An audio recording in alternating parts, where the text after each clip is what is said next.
antes de Resder, más bien como 12 años alrededor, nos conocemos y para mí es el privilegio estar con ustedes. Muy contento porque pues tenemos el primer cohorte de formación de coach de vida, aunque realmente son gestores de bienestar social, ¿no? La Universidad de Guadalajara, una de las más importantes de América Latina, nos ayuda, y además la UNESCO, aunque vamos a hacer una modificación porque hay unos detallillos, pero veníamos de rápido y hemos estado trabajando mucho por América Latina, trabajando, haciendo formación para las escuelas. El llamado que Dios le tuvo a bien darnos, nosotros trabajamos para la escuela pública. Mientras que mucha gente se queja por la ideología de género y todo, nosotros podemos entrar a escuelas de una manera especial. Pero orando, Dios me dio un mensaje para ustedes que se llama La Iglesia que Cree. Y quiero que vaya usted a Lucas capítulo 18, versos 8, que esté abierto su espíritu. Porque en Lucas capítulo 18, verso 8 dice: os digo que pronto les haré justicia. No obstante, cuando venga el Hijo del Hombre, ¿hallará fe en la tierra? Vamos a orar. Señor, te damos gracias por tu palabra, gracias por tu presencia. Te pedimos que des ruta a nuestro espíritu, que establezcas y edifiques la visión de lo que tú quieres hacer, y que este sea una pieza importante en nuestro crecimiento de tu voluntad y de lo que tú quieres hacer en nuestra vida. Amén. Hace poco tuve la oportunidad de estar en Guatemala. Guatemala es un país que el evangelio crece, sin embargo las estadísticas del mundo nos están afectando. Suicidio, divorcio, algo está sucediendo. De tal forma que vemos iglesias por doquier, pero no es claro el mensaje. Y Jesús espera que en este tiempo de cierre la iglesia responda.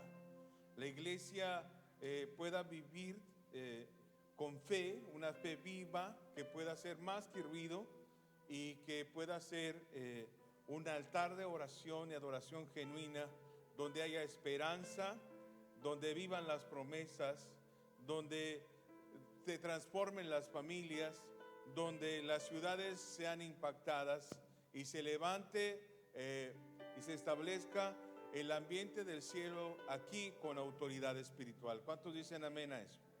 Entonces quisiera hablarles de 7 principios de la iglesia que cree. Y el primer principio de la iglesia que cree es que la iglesia que cree es una iglesia que sabe que las personas pueden cambiar. Cuando nosotros aprendemos que somos la iglesia, sabemos que Dios tiene poder en su palabra para poder transformar a las personas. Entonces, ¿qué esto significa? Que no importa lo que estemos viviendo, no importa lo que estemos haciendo, Dios puede transformar a mi pareja. ¿Cuántos dicen amén? En el mundo generalmente dice, uno espera que cambie, uno espera que tome la decisión. Generalmente no vemos el problema propio, sino esperamos que cambie la suegra, que cambie los hijos, que cambie todo el mundo menos yo. Pero la iglesia que cree que las personas pueden cambiar, saben que en la palabra el poder del Espíritu Santo está en su casa para poder transformar a todas las personas, pero principalmente dice a mí. ¿Cuántos dicen amén? Entonces diga a mí. Por la casa del Señor empieza a ordenar y transformar. Por lo tanto, no sé la reputación de tus hijos, no sé la reputación de tu pareja, pero dice la palabra nos muestra que había un padre con un hijo sin vergüenza, un niño, un muchacho con tal testimonio que incluso le pidió todo al padre para írselo a malgastar con personas de dudosa reputación, y lo hizo todo, avergonzó a su padre, pero los principios y el amor de su padre pudieron transformar al peor de los hijos. Resulta que en esta historia no importa la reputación de las personas que tienes a tu alrededor, no importa la historia trágica, la historia terrible de orgullo, de soberbia o lo más perverso que haya sucedido alrededor de cualquiera de las personas que necesitamos que cambien, Dios puede transformar a cualquier persona. ¿Cuántos dicen amén? Porque la verdadera fe no solamente es un acto en el cual decimos, sino que la iglesia que cree ve en cada país, en cada vida, en cada persona que cae, en cada persona que se equivoca, el poder del Hijo pródigo para volver a casa, para ser restaurado, y no solamente restaurado, sino empoderado para crecer, desarrollarse y cambiar el giro de su historia. Como Sansón, una vida con un llamado de Dios que lo hizo mal, le faltó seguimiento, acompañamiento, lo perdió todo. Perdió su cabello, perdió su fuerza, perdió todo lo que él tenía y perdió su llamado. Pero un día, al último tiempo de su vida, él se arrepintió, porque a causa de su pecado incluso le sacaron sus ojos y era el bufón de sus enemigos. Pero siendo el bufón de sus enemigos, habiendo perdido sus años, habiendo estado en vergüenza y en deshonra, ahí Dios lo visitó. Y por último momento le regresó su fuerza para vencer a todos sus enemigos y honrarlo en el último tiempo, porque no importa los años que hayan sucedido, ni las etapas de tu vida que hayas perdido, el poder de Cristo en la cruz del Calvario a través de su palabra nos enseña que Dios puede transformar cualquier vida. ¿Cuántos dicen amén? Y somos los primeros. La segunda cosa es que la iglesia que cree es una iglesia que vive en sus promesas. En Hebreos capítulo 10, versos 22 en el adelante dice: tengamos un corazón sincero en plena certidumbre de fe, teniendo nuestro corazón purificado de mala conciencia y nuestro cuerpo lavado con agua pura. Mantengámonos firme la confesión de nuestra esperanza sin vacilar, porque fiel es aquel que prometió. Y si Él es fiel y Él lo prometió, lo va a cumplir. ¿Cuántos dicen amén? Cuando nosotros crecemos en el Evangelio, siendo nosotros gentiles, nosotros no tenemos la cultura hebrea en nuestra sangre. Nosotros conocemos a Jesucristo y a través de la sangre del Señor nosotros aprendemos lo que la gracia ha traído para nosotros. Pero el pueblo de Israel es uno de los pueblos más importantes del mundo, porque dan mucha tecnología e innovación al mundo, y desde la ciencia ellos son observados porque tienen mucho cuidado de sus familias, cosa que en la ley es muy importante.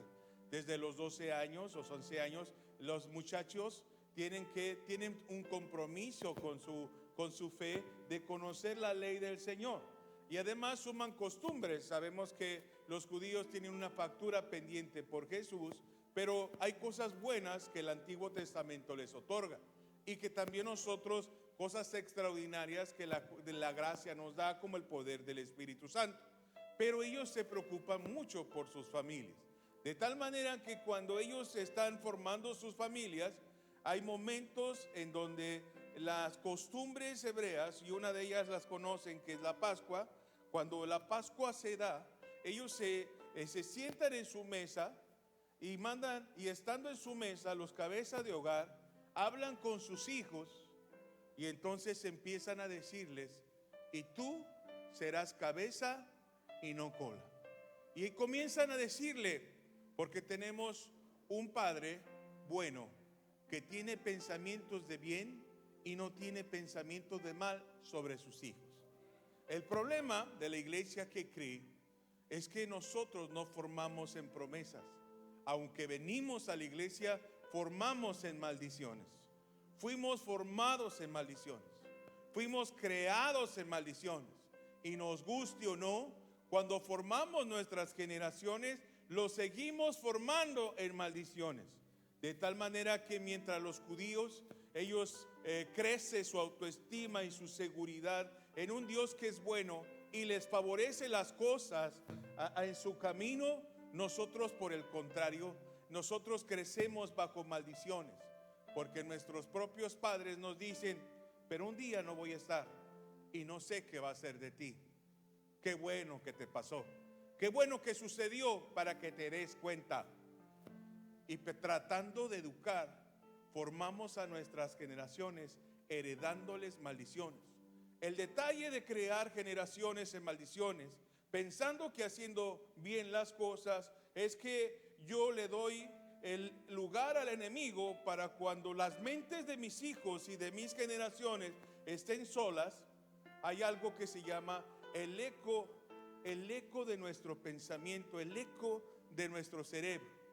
Porque somos tan buenos en maldecir y lo hacemos tan bien que el cerebro es muy receptible a las cosas que hace el enemigo.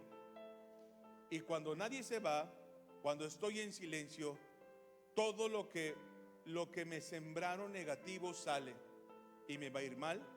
Si no viene un hijo a tiempo, entonces pensamos, ya lo mataron, ya lo secuestraron. Si no está muy segura la información, me está engañando, pensó mal de mí. Si hizo algo, un gesto, es por mí, está haciendo eso por mí, porque fuimos creados en maldiciones. La iglesia que cree forma en promesas, porque las promesas de Dios son el combustible de la fe de las nuevas generaciones. La iglesia que cree vive esperando y declarando y viviendo las promesas del Señor para cobrar ánimo y tener la certeza eterna de que Dios cumple todo a lo cual Él se ha comprometido. De tal manera que cuando mis hijos me escuchen, sí los tengo que formar, sí les tengo que dar dirección, pero de mi boca debe de saber: hijo, eres la niña de sus ojos. Él nunca te desamparará, nunca te dejará. Él tiene pensamientos de bien y no de mal. Él renueva de fuerzas. Él está contigo todos los días. Tienes que escuchar que su fidelidad no cambia y que Él sobre ti cumplirá todo lo que prometió. Porque cuando nosotros evitamos trabajar y formar en promesas, somos herramientas del infierno, y las palabras que Satanás quiere sembrar sobre nuestras generaciones no vienen de bien, sino vienen de mal. Maldicen, marcan, destrozan, destruyen, hieren, quiebran y rompen nuestras generaciones. Pero la iglesia que cree sabe que nuestra familia, nuestra casa y nuestros hijos deben de crecer bajo promesas. Que sea la última vez en mi casa y en mi generación que nosotros ponemos la frase del eterno, del infierno, que dice: ya ves, te lo dije. Porque cuando decimos te lo dije, es que profetizamos que le iba a ir mal. ¿Sí me doy a entender? Sino que acompañamos y nuestro lenguaje cambia para formar nuestras generaciones. La iglesia que cree está comprometida con ayudar. Dice la escritura en Mateo 25, del 33 al 35, dice: y pondrá las ovejas a su derecha y los cabritos a su izquierda. Entonces el rey dirá a los de su derecha: venid, benditos de mi Padre, heredad del reino preparado para vosotros desde la fundación del mundo, porque tuve hambre y me diste de comer, tuve sed y me diste de beber, fui forastero y me recibiste. La pregunta que le hicieron es que cuando te vimos así, y el Señor les dijo: cuando había un necesitado. Es así que ellos habían actuado con Él. Lo que quiero explicarles es que la iglesia que cree está comprometida en ayudar a los vulnerables, está comprometida en ser un milagro para alguien todos los días. En la iglesia que cree deja de pensar en sí misma para pensar en el dolor ajeno. Deja de pensar, cuando nosotros dejamos de pensar en nosotros nada más, en nuestro dolor, en nuestra necesidad, en lo que debía haber tenido, en lo que me hace falta, y comenzamos a pensar en la necesidad de alguien más, entonces nos convertimos en el milagro que le hace falta a alguien de esta tierra. Todos los días, cuando vamos por la calle, yo puedo ser el milagro de alguien, el milagro que escucha, el milagro que siembra una palabra de esperanza, el milagro que le compra la despensa a alguien, el milagro que le compra, le paga el camión al anciano, el milagro que le ayuda a alguien, el milagro que le barre el vecino su calle, el milagro que le recoge la basura, el milagro que cuida de hijos que no son que son ajenos. Pero dejo de pensar en mí para preocuparme en otro, porque dice la palabra que nosotros tenemos quien se preocupe por nuestras cosas. Mira las aves, mira las plantas, que ellas los viste el Señor y que tiene cuidado de las cosas naturales. ¿Cuánto cuidado tendrá para nosotros? La iglesia que cree, confía en que el Señor tiene cuidado de nuestras necesidades y que nosotros, siendo llamados la iglesia, podemos ser el milagro de alguien más. La iglesia que cree es una iglesia que se compromete para ayudar a otros. Otro principio que tiene la iglesia que cree es que la iglesia que cree no se conforma con lo que ve. En Nehemías capítulo 1, versos de 3 al 6, dice que la escritura que Nehemías siempre preguntaba cómo estaba el muro de Jerusalén, y conoce la historia porque el muro de Jerusalén estaba destruido, estaba hecho polvo, habían sido caídos presos, y Nehemías tenía un trabajo excelente. Él trabajaba en el gobierno, él tenía plaza, era tan bueno su trabajo que lo único que tenía que hacer es ver si no iban a matar al rey. Y si alguien tenía que caer muerto, él iba a hacerlo. Imagínense tan bueno en la chamba. Por eso le pagaban re bien. Pero teniendo una situación así terrible en su trabajo, pero que le iba bien, él comenzó a ver su país, su ciudad, y él decía: no está bien que mi país, no está bien que mi ciudad Jerusalén esté los muros destruidos. Él tenía un dolor profundo de que veía esos muros destruidos, porque los muros destruidos en aquel entonces de una ciudad significa que estaba a la merced de sus enemigos, y que su generación, que su ciudad, que su país, que su cultura iba a desaparecer, porque estaba a la merced, estaban destruidos. Algo tenía que hacer, y entonces todos los días le dolía en el corazón. Nosotros, ¿qué nos duele de Manzanillo? La verdad, ¿qué te preocupa? ¿Qué te duele de tu ciudad? ¿Qué te saca las lágrimas? ¿Nada más lo tuyo? Hace poco le decía a los estudiantes de aquí que mi hijo estaba bien contento porque una de mis funciones como fundación es ayudar en primaria y secundaria a los centros de rehabilitación. La semana pasada traía ellos 35 certificados de un centro de rehabilitación, y él estaba muy contento. Qué bueno, papá, me siento muy feliz porque podemos ayudar a las personas de centros de rehabilitación y salen de este lugar restaurados y con un certificado. ¿No estás contento? Yo le dije: no estoy contento, estoy enojado, estoy lleno de ira y de coraje, porque yo le voy a decir cómo llenamos esta iglesia rápido. Haga un centro de rehabilitación y se va a llenar, y vamos a tener familias enteras queriendo meter a sus hijos. Póngase a pensar, ¿qué es lo que te duele? Manzanillo, hay cosas que nos duele, que nos debe de dar coraje, pero no son nuestros hijos. Nos duele hasta que nos tocan nuestros hijos. ¿Qué nos duele de Manzanillo? Ahí nos estamos peleando, que si las becas, que si no, que si Morena, que si PRI, que el PAN. Eso es lo que nos molesta. ¿Qué nos saca las lágrimas de esta ciudad? Vemos el crimen creciendo, vemos los desaparecidos, y no nos importa, no nos interesa. ¿Alguno de ustedes ha llegado tarde a su hijo y se ha asustado porque a alguien le pasó? ¿Alguien ha vivido eso por un momento? Hay muchas mamás que viven eso por años, por meses, y mueren sin saber qué le pasó a sus hijos. ¿A quién le interesa? ¿A quién le interesa lo que pasa en una escuela? ¿A quién le interesa que aquí haya gente sin comer? La verdad, eso es bronca de los pastores. No es bronca de los pastores. ni es lo que la iglesia hace, es lo que nos duele en el corazón.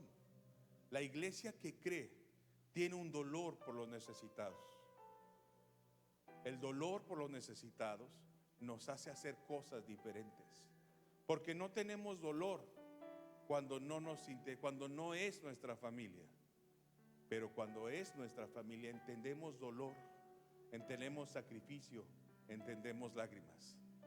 ¿Sí me estoy dando a entender? La iglesia que cree es una iglesia que no se conforma con lo que ve. Algo tiene que pasar en la cruz. Algo tiene que pasar en esta iglesia. Yo sé que hay muchas necesidades en la iglesia. Si yo le pregunto a cada uno, tendrá todos unos argumentos lo que nos hace falta en la iglesia. Pero no se trata de lo que nos hace falta. Se trata de lo que yo puedo traer para edificar los muros de la iglesia. Se trata de lo que yo puedo traer para que ese lugar sea un lugar de restauración. Y es un lugar de restauración para mis hijos y mi familia. Porque uno puede llegar a pensar que uno puede no hacer nada y que mi trabajo solo es recibir. Pero el poder del evangelio en cada uno de nosotros contra los enemigos, 1 contra 1000, pero 2 contra 10,000. Muchas de estas personas aquí, mientras nosotros celebramos y nosotros nos gozamos, muchos de ellos en este momento están llorando, en este momento sufren. Unos se alcoholizan, otros son adictos, otros caen en un amor indebido porque no han conocido la verdadera verdad que los tiene atados. Porque la escritura dice: y conocerán la verdad, y la verdad, pero no me debo de conformar. Y yo tengo que elevar una voz y hacer lo que me compete y estar al alcance para poder establecer el reino de Jesús. ¿Cuántos dicen amén? Otro punto que debemos saber de la iglesia que cree es que la iglesia que cree tiene un tiempo para escuchar a Dios. Cada uno de los hombres de Dios han tenido una intimidad con Dios. Noé tenía una intimidad con Dios. Y Jesús nos enseñó, por lo menos tengan oración 1 hora, ¿no? Acá batallamos porque ¿quién ora por los alimentos? Andamos ahí viendo quién sí, quién no. Pero no, la iglesia tiene que tener una disposición para escuchar a Dios. En la agenda, lo primero que tenemos que hacer es consultar a Dios. Y es algo que a veces no hacemos. Hoy tenemos un grave problema con el uso de las redes, ¿no? Y luego ya los ojos de los muchachos, va a empezar el pastor otra vez, pero ya va a empezar con lo de las redes, con el teléfono. Pero el problema no son los muchachos ahora son los papás. Ahora somos todos. Llegamos a un restaurante y ni siquiera hablan, todo el mundo está en los celulares. Y alguno va a decir: hermano, pero mire, es el predicador de moda, es Cash Luna, es Marcos Barrientos, en lo que estoy escuchando. Son horas de ministración, mi hermano. Sí, estoy de acuerdo, pero tenemos un problema, ¿no? Los celulares y las redes sociales fueron formados por un pequeño grupo de personas que quieren dinero, en donde ellos a sus hijos no les permiten el uso de celular hasta ciertas edades, y nosotros se los prestamos desde que nacen. Y resulta que nosotros vemos cuánto tiempo se nos va en los celulares, y son 3, 6, 9 horas. ¿Y cuál es el problema en América Latina? Pues que ahora es un problema en el trabajo, se están divorciando por el desperdicio del tiempo del celular. ¿Y sabe usted qué es lo que vende Facebook? ¿Cómo gana dinero? Porque es gratuito. Lo que él vende es el tiempo, es tu tiempo viendo el celular. Él vende Facebook, lo que realmente le vende a las empresas: vende mamás, vende papás, vende esposas, vende calidad de hijo, vende la calidad de vida que desperdiciamos viendo el celular. No se trata de no tener las redes sociales. Se trata de tener el equilibrio para poder vivir. La vida se va en una ida y una vuelta. Tu hijo llegó quebrado, estabas en el celular. Tu esposa está sufriendo, estabas en el celular. Se nos fue la vida, él se va a casar. ¿Qué hice toda la vida? Te la pasaste en el celular. No estudiaste, no te preparaste, lloraste un montón de veces, pero para distraerte estuviste en el celular. ¿Sí me estoy dando a entender? La iglesia tiene que tener tiempo para la familia, pero también tiempo para escuchar qué es lo que Dios tiene que decirnos. Hermano, es que estoy cansado, la vida es muy difícil, hay muchas cosas que no puedo arreglar, necesito distraerme. Y además, hermano, no tiene nada de malo. Mire, es un video de TikTok positivo, no ando haciendo nada mal, sí, pero estás desperdiciando tu vida. Son buenas ideas que son peligrosas. Y entonces es muy importante que la iglesia no solamente haga lo tiempo de calidad, sino que sea sensible a Dios para que se dé cuenta en dónde estamos ubicados para crecer. ¿Hace cuánto fue la última vez que te paraste frente al espejo y le preguntaste a Dios: Señor, ¿en qué te estoy fallando? Señor, ¿en dónde estoy como tu hijo para crecer? Si nunca lo has hecho, si nunca le has preguntado, entonces quién sabe qué estamos haciendo, pero no estamos creciendo. Y la senda del justo crece como la luz de la aurora.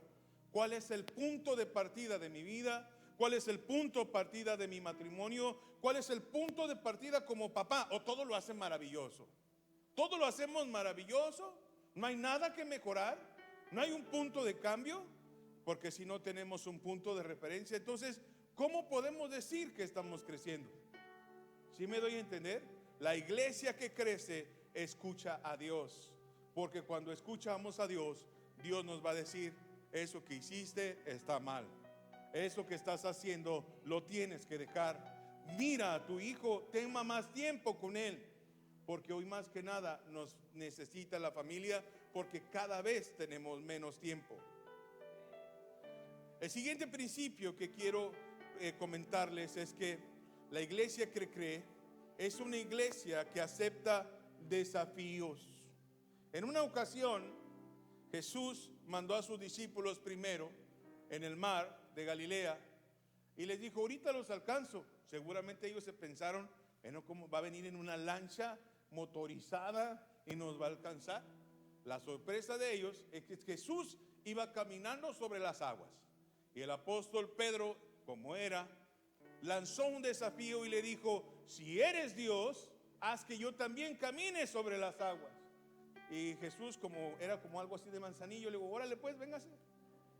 Entonces Pedro empieza a caminar sobre las aguas, y cerca del maestro, al ver que estaba caminando en las aguas, dudó y casi se ahoga. Y Jesús lo alzó de la mano y lo puso, lo enderezó y le preguntó: ¿por qué dudaste, Pedro? ¿Cuál fue el último desafío que tú has tenido? La iglesia que cree asume desafíos que no están al alcance de su fuerza, que no están al alcance de su mente, porque la iglesia tiene el poder del Espíritu Santo para hacer cosas extraordinarias. ¿Cuál fue el último desafío de tu vida? ¿Cuál fue el último desafío en donde tú dijiste: Dios en mí, yo voy a romper todo lo que hay alrededor que me detiene, pero yo voy a ir en pos de la bendición y voy a terminar mi carrera? En Dios voy a saldar las deudas. Oye, pero son miles, voy a saldar las deudas. Cosas extraordinarias comienzan a suceder. Yo no puedo hablarme con mi suegra, pero me voy a hablar con mi suegra. Voy a comenzar a creer lo que no hay, porque la fe es la certeza de lo que no es, pero se espera. Y entonces dígame que no hay para que en Dios haya. Dígame los vacíos para que en Dios se llene. Dígame lo quebrado para que en Dios restaure. Dígame lo cerrado para que Dios lo abra. Dígame donde hay guardianes y un ejército para que Dios los venza. Pero necesitamos una iglesia que cree, no una iglesia que haga un campamento afuera de una puerta que espera nunca abrir. Nosotros no somos de los que hacemos campamento afuera del campo enemigo para esperar que suceda. Nosotros somos una iglesia que uno solo de nosotros, el más pequeño ignorante, con la peor de reputación como David, siendo hijo de una de las concubinas de su padre, sin que nadie creciera y creyera en él, sin que tuviera la capacidad de ejército, ni siquiera podía mantener una espada, y le prestaron toda una armadura y se le caía, y con unos simples guaraches y una resortera de palito, en su nombre hizo vencer a gigantes. Yo quisiera que la iglesia que cree pudiera darse cuenta que no necesita más que guaraches y una resortera, y en su nombre desollar cuanto gigante haya en esta zona. Pero se necesita que la iglesia crea, que la iglesia pueda darse cuenta que puede vencer a los enemigos. La iglesia tiene por costumbre pensar que solamente soy yo, pero la iglesia, la visión de Dios es que cada uno de nosotros no solamente somos nosotros, sino somos personas generacionales. Es Abraham, Isaac y Jacob. Cuando el enemigo nos ve, él está interesado en destruirnos, está interesado que le vaya mal, está muy interesado en dañar a su familia, está muy interesado que dejes de venir a la iglesia, está muy interesado en desanimarte, porque él sabe, él está más convencido de lo que tú significas en la cruz del Calvario, lo que tú significas para él, y lo que tú significas es un montón de generaciones. Yo no sé la calidad de tus decisiones y qué pienses ahora, pero Satanás está muy convencido que si puede dañarte tus generaciones. Si tú caes, caen miles. Por eso la Biblia nos dice que son 5 de la tercera y la cuarta generación, es el lugar donde visita la maldad de los padres, pero incontable es la generación de los que obedecen a Dios.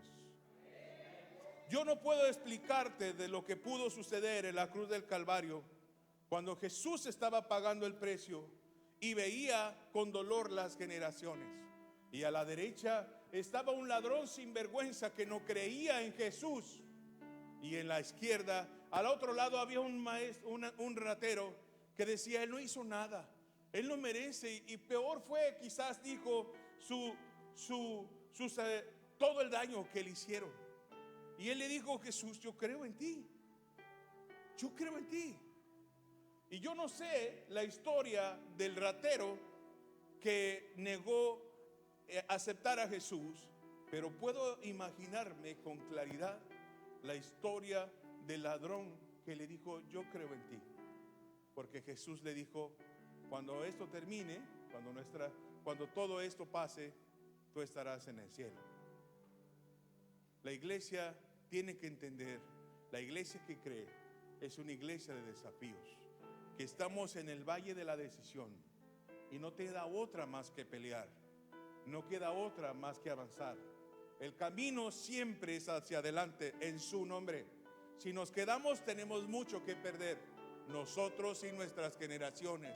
Y si he de perder la vida, voy a ir hacia adelante, no por mí, por mi casa, por mis hijos, por los hijos de mis hijos, que mi abuelo, que mi padre, que mi tata, como quieran llamarle, él está adelante, es arrojado por la educación, por la seguridad, por las casas, por las familias. A alguien le debe de doler el dolor de alguien. A alguien tiene que levantarse para pelear por alguien. Y no se trata de soltar dinero, se trata de tener un dolor en el alma que me lleva a los pies de Jesús. Padre, tienes que hacer un milagro aquí. No estamos felices, no estamos contentos, porque hasta que nos toca la casa, cuando sabemos el dolor que se siente cuando la maldad entra con todo el poder destructor en contra de nosotros. La iglesia que cree, amados, es una iglesia que mueve montañas. En Mateo capítulo 7, 19 dice: entonces los discípulos, llegando a Jesús en privado, dijeron: ¿por qué nosotros no pudimos expulsarlo, frustrados por un demonio? Porque en verdad os digo que si tenéis fe como un grano de mostaza, diréis a este monte: muévete de aquí a allá. ¿Y qué dice? ¿Cuál es el monte que te detiene? ¿Cuál es el asunto que tiene tus manos atadas? ¿Cuál es el asunto que te detiene para la bendición? Si tienes una fe del tamaño de un grano de mostaza, todo obstáculo se puede mover en el nombre de Jesús. La fe no solo ora, transforma. La iglesia que cree ora con poder, intercede por las naciones y declara libertad. No ora solamente por la necesidad, sino por propósito, sabiendo que el reino de Dios avanza y logra y se establece por lo que quiso Cristo en la cruz del Calvario. No hay montaña, no hay ejército, ni gigante que a ti te pueda detener. ¿Cómo estás? Sin Cristo, ni yo la hago. Sin Cristo, yo no soy nada. Pero a Cristo en nuestros corazones no hay nada a la iglesia que la pueda detener. ¿Cuántos dicen amén a eso? La iglesia que cree,